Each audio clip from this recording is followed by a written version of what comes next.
Hello everyone, welcome back to my YouTube channel learn is fun. तो आज बहुत time बाद मैं फिर से वीडियो अपलोड कर रहा हूँ अपने चैनल पे, और ये मेरे चैनल पे फर्स्ट फेस कैम वीडियो है। और मैंने फेस कैम वीडियो कभी अपलोड बनाया नहीं है, तो मुझे थोड़ा सा हेजिटेशन हो सकता है, बट इसे इग्नोर करना और मेरी बातों पर ध्यान देना। इस वीडियो में ये सेकेंड एपिसोड है स्टेप्स टू क्रैक जेईई का। प्रैक्टिस कैसे करना है जेईई में, तुम्हें कितने क्वेश्चंस प्रैक्टिस करने हैं, क्वेश्चंस नहीं बनते फिर क्या करना है, और जितने भी तुम्हारे प्रैक्टिस रिलेटेड डाउट होते हैं कि PIQ कर ले, सिर्फ हम मॉड्यूल को स्किप कर दे या फिर बुक को स्किप कर दे, तो ये सारी चीज़ें मैं अपने एक्सपीरियंसेस से तुम्हें शेयर करूँगा। और मैं काफ़ी टाइम से वीडियो नहीं बना पा रहा था क्योंकि मेरा मन नहीं कर रहा था बेसिकली, क्योंकि मैं जेईई नहीं क्लियर कर पाया। तो मैं BSc कर रहा हूँ अभी, और मेरे एग्ज़ाम्स भी थे और मेरा पर्सनली मन नहीं कर रहा था। बट मैं अपने आसपास जो जेईई एस्पायरेंट्स को या फिर नीट एस्पायरेंट्स को देखता हूँ, वो गलत मेथड से प्रिपरेशन करते हैं। तो मुझे ऐसा लगता है कि जो मेरे साथ हुआ, मैंने पढ़ाई तो करी थी बट काफ़ी गलत वे में भी करी थी, तो स्ट्रैटेजी मेरा सही नहीं था। तो इसलिए मैं चाहता हूँ कि मैं आप लोग के साथ जो मैंने गलतियाँ करी है वो आप ना करो, इसलिए मैं आपके साथ शेयर करना चाहता हूँ। और आई थिंक ये आपको हेल्प करेगा आपके जर्नी में। और कोई भी आप यूट्यूब पे देखते हो या फिर जहाँ पे भी आपको कोई भी एडवाइस मिलता है, आप उसे अप्लाई करके देख लो। अगर कोई छोटा सा एडवाइस या फिर कुछ चीज़ें अगर आपके प्रिपरेशन में वो चेंज ला रहा है, तो उसे डेफिनेटली फॉलो करो। और अगर चेंज नहीं आ रहा तो इसे इमीडिएटली मैं तो रिकमेंड करूँगा आप चेंज कर दो। तो मैं जितने भी एडवाइसेस बताऊँगा, अगर आपको रियली हेल्प करे तो नीचे कमेंट करना, मुझे भी थोड़ा अच्छा लगेगा कि मेरे एडवाइसेस से बच्चों को हेल्प हो रहा है।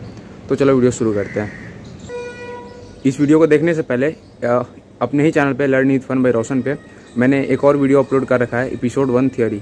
तो उस वीडियो को जरूर देख लेना, क्योंकि उसमें थियोरी ढंग से कैसे करना है वो मैंने बताया हुआ है। क्योंकि जब तक तुम थियोरी ढंग से नहीं करोगे, तुम्हारा प्रैक्टिस पोर्शन पे तुम कमांड कर ही नहीं सकते। और प्रैक्टिस जो है वो तुम जब क्लास ख़त्म होता है या फिर तुम्हारे लेक्चर्स ख़त्म होते हैं, उसके बाद जो तुम प्रैक्टिस करते हो मॉड्यूल से या फिर DPP या फिर जो भी प्रैक्टिस सीट से प्रैक्टिस करते हो तुम, प्रैक्टिस वहाँ से स्टार्ट नहीं होता, प्रैक्टिस क्लास से ही शुरू हो जाता है। तो क्लास में जितने भी क्वेश्चंस आते हैं, मैंने जैसा कि एपिसोड 1 में बताया था तुम्हें कि सारे को तुम्हें अटेम्प्ट करने हैं, चाहे कितना भी इजी हो या फिर टफ ही क्यों ना हो। तुम्हें एक बार कम से कम क्वेश्चंस को रीड ही कर लेना है, अगर ज़्यादा टफ क्वेश्चन है तो, क्योंकि उससे तुम्हारे माइंड में क्वेश्चन को कैसे अटेम्प्ट करना है, ये सारी चीज़ें तुम्हारे माइंड में जो टेक्निक्स है वो डेवलप होना शुरू होगा। क्योंकि अगर तुम खुद चुपचाप बैठकर देखते रहोगे टीचर्स करा रहा है, तो उससे तुम्हारा कुछ डेवलप नहीं हो पाएगा और तुम खुद से क्वेश्चंस कर भी नहीं पाओगे। मेरे साथ ये होता था कि मैं क्वेश्चंस को अटेम्प्ट नहीं करता था, क्योंकि काफ़ी सारे टीचर्स कहते हैं अटेम्प्ट करो, काफ़ी सारे कहते हैं कि मत करो, अभी छोड़ दो, देख लो, क्लास के बाद कर लेना, क्योंकि टाइम का कमी रहता है। तो काफ़ी लाइव क्लासेस में या फिर ऑफलाइन में ऐसे कहा जाता है।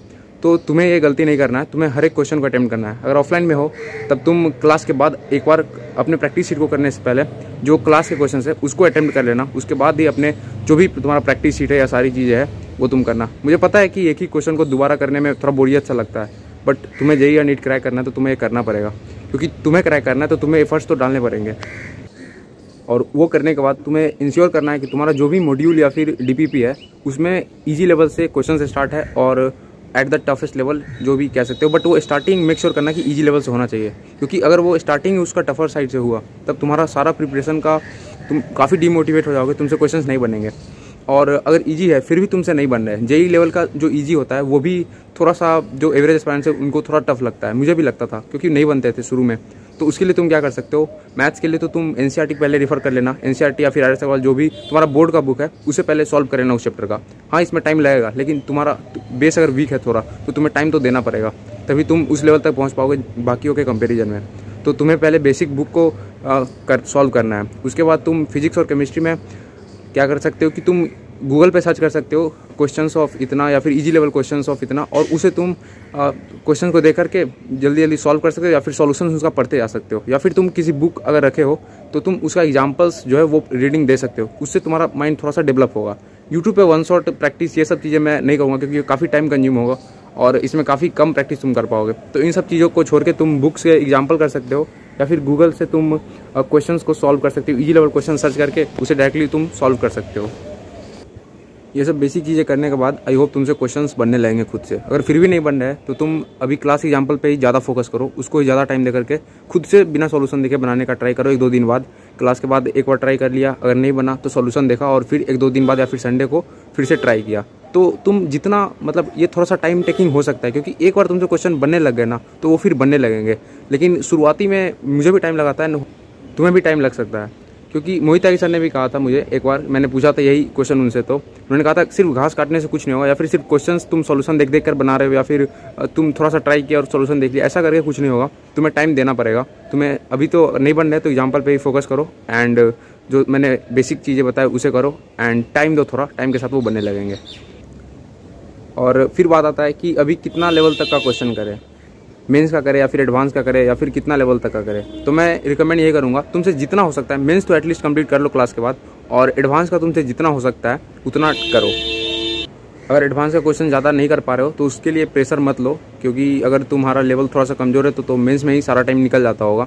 तो तुम अभी सिर्फ एक्सरसाइज 1 कर सकते हो, या फिर जो भी तुम्हारा मेंस लेवल का एक्सरसाइज है वो, और प्रीवियस ईयर क्वेश्चंस कर सकते हो। और प्रीवियस ईयर क्वेश्चंस पे काफ़ी सारे बच्चे पूछते हैं कि सिर्फ प्रीवियस ईयर क्वेश्चंस कर ले उससे हो जाएगा। तो मेरा यही रिकमेंडेशन है, अगर तुमसे क्लास एग्जाम्पल सारे बन जा रहे हैं और सीट एक्सरसाइज 1 सारे बिना देखे सारे क्वेश्चन ऑलमोस्ट 80% क्वेश्चन खुद से बन जा रहे हैं, तो तुम PYQ कर सकते हो डायरेक्ट मेंस का। क्योंकि PYQ सारे बच्चों से खुद से फर्स्ट टाइम में तो नहीं बनेगा, मेरे से भी फर्स्ट टाइम में नहीं बनता था, और काफ़ी सारे एवरेज स्टूडेंट से फर्स्ट टाइम में नहीं बनेगा। उसके लिए तुम्हें कोचिंग सीट या फिर बुक जो भी तुम्हारा प्रैक्टिस है वो करना पड़ेगा, उसके बाद तुम PYQ करो। क्योंकि PYQ में थोड़ा सा लेवल और अप रहता है, तो उसमें थोड़ा तुम्हें डिफ़िकल्टी हो सकता है।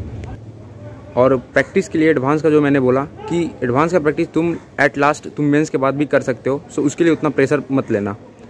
और फिर अब जो भी क्वेश्चंस तुम प्रैक्टिस कर रहे हो और जिसमें डाउट आ रहा है, अगर तुम्हें मैक्सिमम क्वेश्चंस में डाउट आ रहा है तब ये अप्लाई मत करना। तब तुम जो मैंने पहले बोला एग्जांपल ट्राई करो, देन बेसिक क्वेश्चंस करो, एंड देन फिर उसे सॉल्व करो। एंड अगर तुमसे क्वेश्चन 50-60% मेंस लेवल का एटलीस्ट बन जा रहा है तो तुम क्या करो, जो क्वेश्चंस नहीं बन रहा है उसको मार्क करते चलो, एंड उस क्वेश्चंस को तुम हर 2 दिन पे या फिर जब भी तुम्हारा टाइम मिले या फिर थोड़ा पढ़ने का मन हो तो रिवीजन कर लिए उसी क्वेश्चन को तुम थोड़ा सा री अटेम्प्ट कर सकते हो। उससे तुम्हारा क्वेश्चंस भी तुम अपने आप को जज कर सकते हो कि मुझसे मेरा लेवल अप हो रहा है, मैं इस क्वेश्चन को सॉल्व कर पा रहा हूँ। क्योंकि टाइम के साथ तुम्हारा जो डाउट है वही तुम्हें लगेंगे, अरे ये मेरा डाउट कैसे हो सकता है, ये तो इतना ईजी क्वेश्चन है। तो ये सारी चीज़ें तुम्हारे टाइम के साथ होगा, तो तुम बस डिमोटिवेट मत होना। क्योंकि मैं भी अपने टाइम पे डिमोटिवेट बहुत हो गया था, और अपने होप को लूज़ मत करना, और तुम बस मेहनत करते रहो और अंत में रिजल्ट तुम्हारा बढ़िया ही होगा। जो भी होगा तुम उसे एक्सेप्ट करना, और मिलते हैं नेक्स्ट वीडियो में। बाय। नेक्स्ट एपिसोड हमारा होगा रिवीजन पे और टेस्ट पे। ओके।